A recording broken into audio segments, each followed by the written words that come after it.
Howdy. Just a little quickie about saving these. You know, I've mentioned it before. I get these from new radiators, mirrors. They have little caps on the threads, but I save these every chance I get. Matter of fact, I seem to save most everything I get.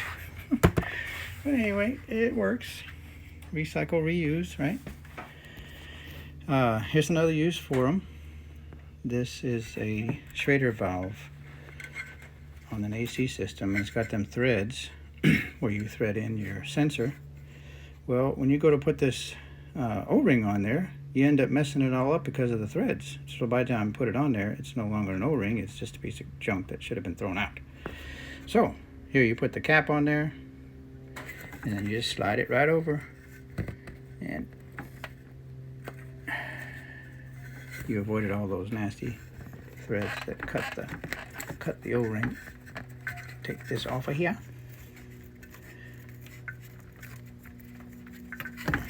And there you go. You protected it from all those really sharp threads. So there you have it. Just another use for recycled stuff. Happy trails. Hasta luego. All that fun stuff.